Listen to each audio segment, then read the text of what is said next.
이런 때에 우리는 영생과 서로 사랑이라고 하는 주제 속에서 어떻게 공동체를 이루어야 하는지 오늘 말씀을 통해 살펴보도록 하겠습니다. 자, 사랑하는 성도 여러분, 영생은 어떻게 우리가 누리게 되나요? 영생을 어떻게 하면 얻을 수 있나요? 어쩌면 어릴 때부터 교회를 다니신 분이라면 이걸 모르는 분은 아마 없을 겁니다. 제일 많이 외우고 듣는 요한복음 3장 15절 16절, 이는 그를 믿는 자마다 영생을 얻게 하려 하심이라. 하나님이 세상을 이처럼 사랑하사 독생자를 주셨으니 이는 그를 믿는 자마다 멸망하지 않고 영생을 얻게 하려 하심이라. 자, 여러분, 당연히 예수님을 알고 예수님을 믿는 것이 사망에서 생명으로 옮기는 길이고 영원한 생명의 길입니다. 그런데 요한 1서 3장 14절과 15절 말씀을 보면 조금 다른 각도에서 설명을 하고 있습니다. 같이 읽어볼까요? 우리는 형제를 사랑함으로 사망에서 옮겨 생명으로 들어간 줄을 알거니와 사랑하지 아니하는 자는 사망에 머물러 있느니라. 그 형제를 미워하는 자마다 살인하는 자니 살인하는 자마다 영생이 그 속에 거하지 아니하는 것을 너희가 아는 바라. 예수님을 믿는 것 외에 오늘 요한 1서 3장 14절과 15절은 서로 사랑하는 것이 사망에서 생명으로 옮기고 영원한 생명의 길로 우리를 인도하는 것이다 라고 말하고 있습니다.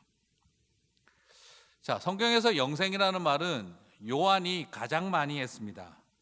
요한복음에만 이 영생이라는 단어를 검색해 보면 20번 이상 나오는 것을 발견할 수가 있습니다. 오히려 이것은 개인적인 신앙 고백적 측면에서 그래서 내가 개인적으로 예수님을 구주로 영접하는 것에 대해서, 그분을 아는 것에 대해서 말하고 있습니다. 그런데 요한이 서신서를 기록하면서 서로 사랑하라는 것을 예수 그리스도를 믿는 것만큼이나 강조하고 있는 것을 보게 됩니다. 그래서 영원한 생명을 얻는 길은 그리스도를 믿는 것이다 하는 것을 요한복음에서 강조했다면, 요한 1서에서는 서로 사랑하는 것이 영원한 생명을 갖게 되는 길이라고, 사망에서 생명으로 우리를 옮기는 길이라고 말하고 있습니다. 그래서 개인적으로 예수님을 믿는 이 수직적인 관계만이 아니라 서로 사랑하는 이 수평적 공동체적 관계, 그 사랑과 신뢰가 영생임을 강조하고 있습니다. 하나님을 사랑하고 예수 그리스도를 믿는 것도 영생이지만 수평적으로 형제를 신뢰하고 사랑하는 것이 영생이다라고 말하고 있다는 것이죠. 하나님을 사랑하는 것과 형제를 사랑하는 것을 분리시키지 않고 사망에서 생명으로 옮기는 것으로 설명하고 있습니다. 영생은 개인주의적인 종교적 결단에만 달려있는 것이 아니라 바로 공동체적인 사랑에 달려있다라는 걸 요한은 복음서에서, 요한 1서에서 설명하고 있습니다. 많은 교회와 또 그리스도인들은 영생은 지극히 개인적으로 내가 예수님을 선택하고 믿고 그분을 사랑하는 것과 관련되어져서 결정된다라고만 생각을 하고 있습니다. 물론 그것이 주된 이유죠. 그러나 요한복음 3장 15절과 요한 1서 3장 15절은 항상 번갈아 교차적으로 읽어야 합니다. 그래서 저는 이런 타이틀을 잡아봅니다. 요한복음 3장 15절과 요한 1서 3장 15절은 무슨 관계가 있는가라는 것이죠. 우리를 사망에서 생명으로 옮기며 영생은 우리가 주님을 사랑하고 형제를 사랑할 때 우리 안에 거하게 되어지는 은혜라는 것이죠. 그래서 요한 1서 3장 23절은 요한복음 3장 15절과 요한 1서 3장 15절을 통합시켜 놓은 메시지인 것을 보게 됩니다. 오늘 우리가 읽었던 본문 요한 1서 3장 23절을 같이 한번 읽어볼까요? 그의 계명은 이것이니, 새 계명이라는 뜻이죠. 그의 계명은 이것이니 곧 그 아들 예수 그리스도의 이름을 믿고 그가 우리에게 주신 계명대로 서로 사랑할 것이니라. 자, 이것은 요한복음에서 예수님께서 하신 말씀이죠. 내가 너희에게 새 계명을 주노니 서로 사랑하라 했던 것이죠. 자, 예수님은 우리에게 새 계명을 주셨습니다. 하나님을 사랑하라 하는 것을 강조하지 않고 서로 사랑하라를 세 계명으로 주셨다는 독특함을 보게 됩니다. 예수님의 이름을 믿는 것과 내 형제를 서로 사랑하는 일, 이 두 가지가 누가 더 높으냐 낮으냐를 따지지 않고 우열을 가리지 않고 동급으로 지금 요한 1서 3장 23절은 이 두 가지가 다 같은 세 계명으로 우리에게 주어지고 있다는 것이죠. 믿는 것과 사랑하는 것이, 예수님을 믿는 것과 형제를 서로 사랑하는 것이 분리되지 않는 하나의 계명인 것이죠. 사랑하는 성도 여러분, 그래서 부탁드리고 싶습니다. 개인적인 구원관, 개인주의적인 영생관을 우리는 벗어나야 합니다. 나 혼자 예수님 잘 믿으면 영생한다라고 하는 도식만 가지고 있어서는 안 됩니다. 구원과 영생은 종교성에서만 기초하고 있는 것이 아니라 바로 공동체성에 기초하고 있다는 거지요. 하나님만 사랑한다고 해서 영생만 나라가 있는 것이 아니라 형제와 자매를 서로 사랑하는 것이 바로 사망에서 생명으로 옮기는 길이라고 보여주고 있습니다. 그래요. 교회는 바로 이 영생을 이 땅에 품는 연습과 준비를 하는 곳입니다. 믿기도 하고 꼴도 보기 싫기도 하고 이해도 안 가고 마음 상해지고 무관심해져 가는 그런 어떤 자리에서 한 번 더 소망하고 사랑하고 손 내밀고 품어주고 그리고 중보하며 서로 사랑하는 법을 배워가는 곳이, 그것이 바로 교회라는 것이지요. 그래서 우리는 나 홀로 천국에를 아니라 더불어 천국에를 추구하고 경험해야 한다는 것입니다. 이것이 교회입니다. 이것이 공동체이고요. 여러분, 공동체는 무엇일까? 공동체에 대한 이 영어로 커뮤니티라고 하는 이 커뮤니티에 대해서 어원적인 의미를 살펴보면요, 이 커뮤니티는 함께라는 의미를 가진 콤과 그리고 선물이라는 뮤누스라는 이 히라버가 결합되어져서 만들어진 겁니다. 함께 선물, 바로 공동체란 서로에게 선물이 된다는 의미입니다.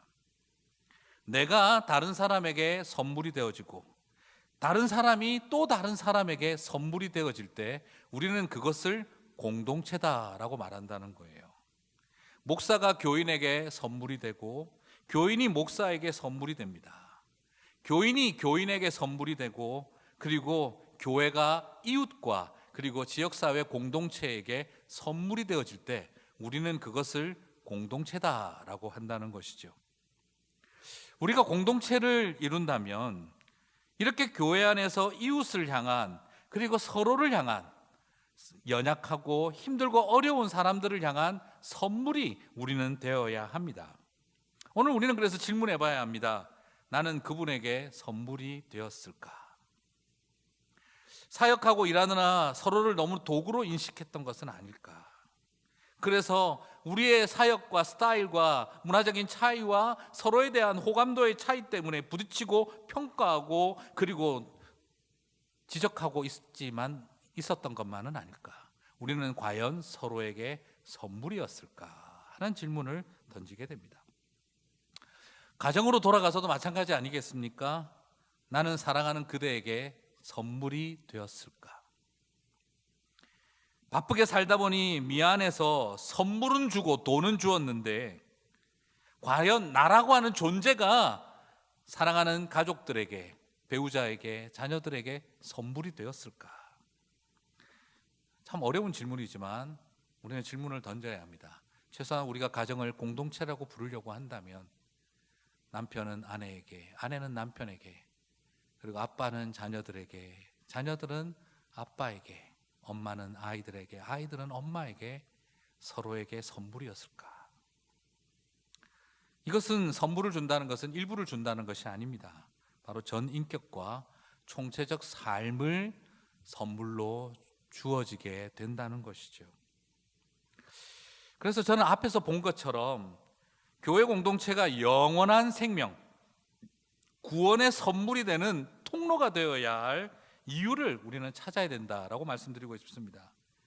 교회가 사람과 사람을 통해 바로 성삼위 하나님을 만나는 곳이 되어진다면 교회는 특별한 곳이 됩니다. 우리는 서로에게 선물만 되어지는 것을 넘어서 또 다른 단계까지 나아갈 수 있습니다. 그게 바로 뭐냐면 우리를 통해 하나님이 계시되어지고 하나님이 선물로 전달되어지고 우리를 통해 구원이 선물로 전달되어지고 영원한 생명이 선물로 전달되어지게 하는 그런 존재들이라는 거예요. 형제와 자매가 없으면, 믿음의 형제와 자매가 없으면 영생이 선물되지 않습니다. 믿음의 형제와 자매가 없으면 성삼위 하나님이 가시적으로 드러나지가 않습니다. 그래서 C.S. 루이스는 이런 표현을 씁니다. 성부는 우리 앞에 계시고 성자는 우리 옆에 계시며 성령은 우리 안 혹은 뒤에 계신다라고 표현을 했어요. 저는 이 C.S. 루이스의 이 표현이 너무너무 좋습니다. 성부는 내 앞에 계시고 성자는 내 옆에 계시고 성령은 내 안에 내 뒤에 계신다라는 거죠.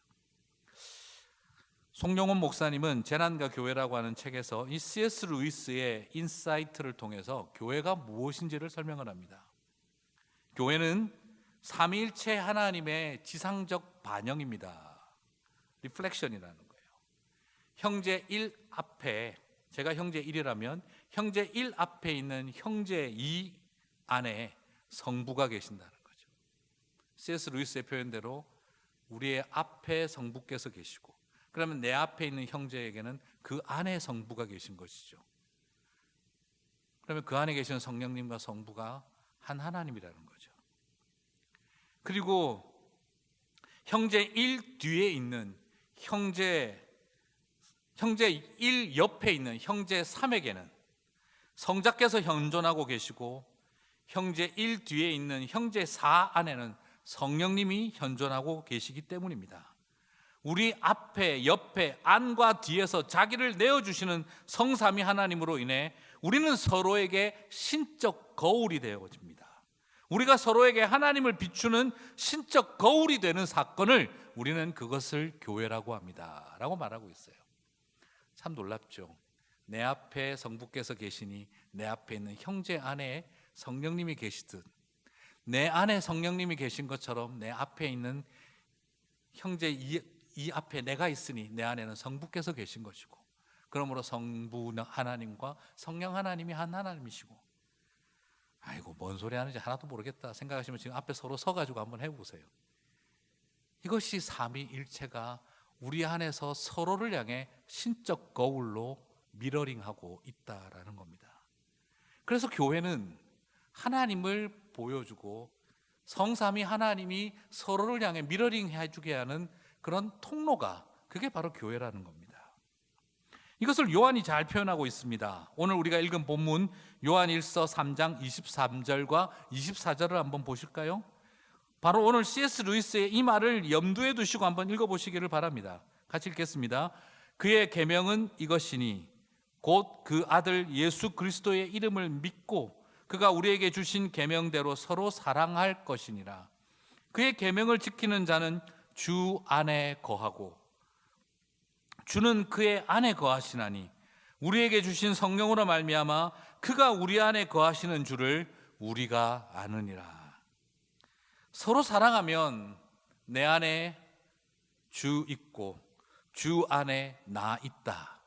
어디서 본 드라마 대사 같은 느낌입니다만 바로 성삼위 하나님이 내 안에 주 계시고 주 안에 나 있다, 내 안에 너 있고 너 안에 나 있다라는 이 성삼위 하나님의 말씀을 우리가 듣게 된다는 것이죠. 그렇습니다. 교회는 이렇게 함께할 때 하나님이 우리 안에서 거울처럼 드러나십니다. 바로 서로가 서로에게 하나님을 비추는 신적 거울이 되어주는 사건이, 그것이 바로 교회라는 거예요. 사람을 만나고 싶은 것을 넘어서 우리는 형제와 자매를 만나는 것을 통해 내 형제와 내 자매 안에 있는 성부 하나님, 성자 하나님, 성령 하나님, 성삼위 하나님을 만나게 되는 것입니다. 그래서 사람을 만나고 싶은 그리움은 결국에는 삼위 하나님을 만나고자 하는 갈망이 되어지는 것입니다. 그 그리움이 넘쳐야 그것을 교회라고 할 수 있다는 것이지요. 바로 이 하나님을 서로 형제와 자매의 모습 속에 만나게 되는 것, 이것을 위해서 교회가 존재합니다. 형제의 모습 속에 보이는 하나님 형상 아름다워라, 우리의 모임 중에 거하신 하나님 영광 아름다워라, 우리가 노래하게 되는 것입니다. 뜨겁지 않아도 됩니다. 따뜻하면 되는 것입니다. 차갑지 않아도 됩니다. 우리 안에 시원함이 있으면 됩니다. 교회 사역은 업적에 있는 것이 아니라 그 모든 것은 관계가 교회 사역의 본질입니다. 교회의 자랑은 규모가 아니라 교회의 자랑은 사랑과 희생입니다. 그래서 교회는 모여야 합니다. 그 모임을 통해 성삼위 하나님을 만날 수 있기 때문입니다. 교회를 그리워하지 않으면 성삼위 하나님에 대한 그리움을 잃어갑니다. 모이지 않으면 하나님에 대한 그리움이 약해져 갑니다. 온라인 예배를 통해 성령께서 각 가정마다 임하고 계신다고, 성삼위 하나님이 함께하고 계신다고 믿습니다. 하지만 우리가 함께 모이지 못하면 하나님에 대한 그 그리움들을 잃어가기 쉬운 게 우리의 연약한 모습입니다. 서로 사랑하고 그리고 만나고 싶은 형제와 자매를 그리워하면 그것은 하나님을 향한 그리움으로 커가는 것을 우리가 보기 때문입니다. 그래서 서로를 향한 사랑과 그리움을 잃어간다면 우리는 하나님을 향한 사랑과 그리움도 잃어갈 수 있는 연약한 인생들입니다. 우리는 영원한 생명을 보지 못하고 육신의 생명에 갇히게 됩니다.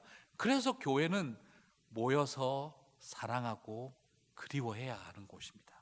예수원의 설립자이신 대천덕 신부님은 교회의 한자를 가르치는 모임으로서 한자가 아니라 사귈 교자를 사용하여 사귀는 모임으로 교회라고 해야 한다라고 말씀하셨습니다. 교회는 가르치는 모임이기도 하지만 더 근본적으로는 사귀는 모임이기 때문입니다. 그러므로 우리는 하나님과 개인적으로 내가 그분을 잘 알고 그분을 잘 믿으면 된다, 그러면 나에게는 영생이 있다라고 생각한다면 우리는 요한복음 3장 15절만 아는 것입니다. 똑같은 사도 요한은 요한복음 3장 15절만이 아니라 요한 1서 3장 15절을 말씀해 주셨습니다. 서로 사랑하는 일이 우리를 사망에서 생명으로 옮긴다는 것이죠. 한 개인의 인생의 의미는 업적이 아니라 관계의 가치가 있습니다. 인생의 과제는 얼마나 많이 이루고 얼마나 많이 성취했느냐가 아니라 얼마나 사랑했느냐에 달려 있습니다. 나중에 우리가 하나님 앞에 섰을 때 네가 얼마나 많은 일을 했느냐를 물어보시기보다 너는 얼마나 사랑했느냐 물어보시지 않겠습니까? 불행하게도 많은 사람이 업적을 쌓기 위해 소중한 관계를 희생하고 살아가고 있습니다. 그것 때문에 소풍 같아야 할 우리의 인생이 살벌한 전쟁터로 바뀌는 것을 보게 되어집니다. 어쩌면 이 점에서도 교회는 세상을 깨우는 일에 실패했습니다. 교회도 업적을 향한 경쟁에 동참했기 때문입니다. 요즘은 그런 고민이 생깁니다. 우리 교회의 생태계가 기업의 생태계와 다르지 않았던 건 아닐까? 관계를 맺어가고 사랑하기에 집중하도록 사람들을 일깨워했던 교회마저 우리들의 업적의 바벨탑을 쌓아가고 있는 누를 범했던 건 아닐까 하는 것이죠. 그로 인해 건물의 크기와 집회 인원수 그리고 재정 규모를 자랑하는 어리석음을 우리가 범했습니다. 교회는 건물이 아니라 사람이라는 것, 사역은 업적이 아니라 관계라는 것, 자랑은 우리의 규모가 아니라 우리가 드린 희생이라는 것, 기독교는 릴리전이 아니라 릴레이션십입니다. 이제 이 점에서 우리는 다시 한번 교회의 본질을 잃어버리지 않는 싸움을 시작해야 합니다.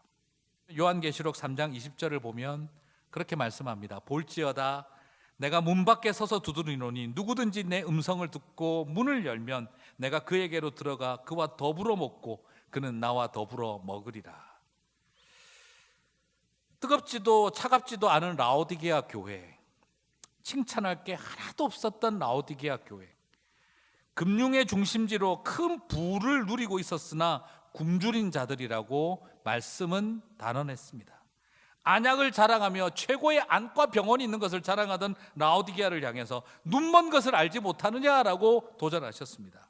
양털 산업의 중심에서 최고의 정말 그 피복을 가지고 가죽을 가지고 털을 가지고 있던 그 사람들에게 너희가 벗은 것을 알지 못하느냐라고 말씀하셨습니다. 그런 교회를 향해 주님은 예배 똑바로 드려라 라고 도전하지 않았습니다. 새로운 개혁 조치를 일으켜라라고 말하지도 않았습니다. 오히려 주님께서는 뭘 요구하십니까? 그와 더불어 먹고 그는 나로 더불어 먹으리라.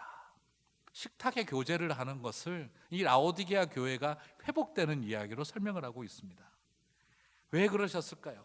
칭찬할 것 하나도 없는 그 교회에게 너희는 도덕성을 회복하라, 너희는 영성을 회복하라, 너희는 은사를 체험하라, 너희는 성령 체험을 더 뜨겁게 해라, 이런 이야기를 하시지 않고 오히려 그 라오디게아 교회를 향해서 부탁하고 계신 게 뭐죠? 제발 문 좀 열어라, 그리고 나랑 같이 밥 좀 먹자 하셨습니다. 집 나간 자식이 정신 못 차리고 있을 때 전화하다가 말씀하시는 거지요. 밥 차려놨다, 와서 먹고 나가도 다시 나가라. 그렇게 말씀하시는 어머니의 마음 같습니다. 더 무슨 말이 필요하겠습니까? 밥 한 사발 뜨며 뜨끈한 국물 후루룩 하고 넘길 때 눈물 한 사발에 죄송함 한 사발 말아서 삼키게 되는 게 우리의 삶 아니었던가요? 그래서 어머니에게 등짝 한번 다시 짝소리 나도록 맞고 그래서 들어오게 되어지던 그 발걸음이 어쩌면 그렇게 받아주고 다시 그런 자식에게 밥도 주는 그런 집 같은 곳이 교회여야 하지 않겠나 하는 생각을 하게 됩니다. 여러분, leave라고 하는 영어 맡긴다 하는 leave, 그리고 love 사랑한다 하는 영어 단어, 그다음 우리가 알고 있는 live 산다 살다 하는 이 세 단어의 어원은 believe라고 합니다. 영어의 뿌리 이 believe에서 live, love, live 이 세 동사가 나왔다라고 합니다. 우리가 맡길 수 있는 것도, 우리가 사랑하는 것도, 살아가는 것도 결국에는 믿음이 뿌리하고 있기 때문인 것이죠. 그 믿음의 뿌리에서 우리는 서로 맡기고 사랑하고 살아내게 된다는 거죠. 저는 여기서 요한복음 3장 15절과 요한 1서 3장 15절이 연결된다고 생각을 해봅니다. 그리스도를 믿는 것과 형제를 사랑하는 일은 바로 한 뿌리에서 나온 삶이라는 거죠. 바울 서신에서 바울이 제일 많이 사용한 표현 중에 하나가 서로라고 하는 표현입니다. 서로. 바울은 모든 일을 서로 행하라라고 바울 서신 곳곳에 남겨뒀습니다.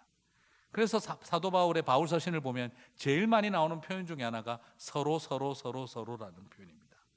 서로 지체가 되었느니라, 서로 지어져 가느니라, 서로 보살펴야 하느니라, 서로 사랑해야 하느니라, 서로 사랑으로 용납하라, 서로 짐을 짊어지어야 하느니라, 서로 친절을 베풀어야 하느니라, 서로 긍휼을 베풀어야 하느니라, 서로 용서해야 하며 서로 복종해야 하고 서로 자신보다 남을 낮게 여기고 서로 조화를 이루어야 하느니라. 바울은 끊임없이 서로 이야기를 했습니다. 사도 바울은 믿음으로 구원받는 그 아젠다 하나 던져주고 하나님과 개인적인 관계 잘 형성하라는 걸 가르쳐준 사도가 아니라 사도 바울 역시도 가장 많이 사용한 표현이 서로라고 하는 표현이었다는 거죠. 꼭 기억하십시오. 한 백성만 구원하는 분이 아닙니다. 모든 족속들로 한 백성이 되게 하시는 분이십니다. 그래서 believe 하는 사람들이 서로를 향해 live 하기 시작하고 그리고 live 하고 살아내게 되어지며 서로와 함께 사랑하게 되어지게 하는 것입니다. 그래서 믿는 것과 사는 것이, 믿는 것과 사랑하는 것이, 그것이 분리되어질 수 없다라는 걸 보게 되어지는 것입니다. 코비드-19 시대는 예수님을 믿을 수는 있지만 서로 사랑하기에 어려운 시대를 만들어 버렸습니다. 이제는 서로 사랑하는 일을 더 의도적으로 하십시다. 그래서 줌과 같은 그런 매개물들을 사용법을 배우시기를 바랍니다. 그리고 서로 만나서 교제할 수 있는 방법을 찾고 그걸 위해서 서로 의도적으로 불편한 노력들을 해나갔으면 좋겠습니다. 이를 위해서 교회는 소그룹 모임하기에 가장 안전한 장소로 거듭나기 위해 노력 중입니다. 사실 맞습니다. 교회는 집단 감염에 가장 위험한 곳이죠. 그래서 저희는 어떻게 할 수 있다면 이제는 이 교회가 모이기에 가장 안전한 공간이 될 수 있도록 소그룹을 위해서 노력을 하고 있습니다. 코비드 19이 시작되어질 때 프로토콜을 만들면서 세 가지를 중요하게 생각했습니다. 빨리, 함께, 늦게. 다른 교회보다 할 수 있다면 성도들의 안전을 위해 빠른 선제 조치를 하자. 빨리. 그리고 우리 혼자만 하지 말고 많은 교회들과 연합하여 이 일이 같이 함께 가게 하자. 함께. 그리고 코비드 19이 마치고 다시 대면 예배를 회복할 때는 늦게 할 수 있게 하자. 빨리, 함께, 늦게를 중요하게 생각했습니다. 이제 대면 예배를 위한 로드맵은 그래서 다시 시작합니다. 늦게, 멀리, 작게. 할 수 있다면 성도들을 위해 늦게 열자. 그리고 가장 안전한 곳이 교회가 될 수 있도록 멀리 앉고 모든 모임을 작은 모임으로 진행되게 하자. 그래서 이 기간 동안 아웃도어 중심으로 교회가 가장 안전한 곳이 될 수 있도록 어떻게 하면 작은 모임을 가장 안전하게 할 수 있을지를 생각하고 있습니다. 한 달에 한 번 아웃도어에서, 그리고 매주 녹화 때마다 4커플씩 뉴 노멀에 맞는 특별한 시간들로 우리가 함께 서로를 소중하게 여기는 시간을 수많은 사람들을 모아놓고 하는 것이 아닌 단 한 사람, 한 커플을 위해서 가장 의미 있는 시간을 드릴 수 있는 노력들을 해갔으면 좋겠습니다. 앞으로 그 준비를 해나가며 여러분과 함께 만날 시간들을 곱씹어보고 기대하고 있겠습니다. 사랑하는 성도 여러분, 기도해 주시고 그렇게 함께 해 주십시오. 언제 성도님들과 함께 다시 교회에 모여 예배할지 모르지만 또한 함께 한 공동체로 모일 그날을 위해 밥 짓는 어머니의 심정으로 말씀과 기도를 준비해야겠다 싶습니다. 주일 예배를 드리고 새벽 기도를 하면서 우리 사랑하는 성도 여러분들도 교회를 위해 기도해 주십시오. 그리고 또한 많은 목회자들 위해서, 사역자들 위해 기도해 주십시오. 코비드 19는 이렇게 우리에게 우리가 정말 서로 사랑하는 존재였는가 라는 질문을 던지고 있습니다. 형제와 자매를 그리워함으로 주님을 더욱 그리워하는 저와 여러분이 되시기를 바랍니다. 교회는 내 앞에 있는 형제 안에 비춰진 성삼위 하나님을 신적 거울처럼 만나는 곳, 그 사건이 일어나는 곳이 교회다. 이것을 기억하며 다시 우리가 함께 공동체로 모이게 되는 그날을 바라봤으면 좋겠습니다. 코비드 19는 우리에게 많은 것을 도전하고 있습니다. 다시 참된 사랑의 공동체 그날을 바라보면서 성삼위 하나님과 친밀한 교제 속에 있으며 공동체를 그리워하고, 그리고 그 형제와 자매를 그리워하는 마음을 통해 하나님을 더욱 그리워하게 되어지는 저와 여러분 되시기를 주님의 이름으로 축복합니다. 성령의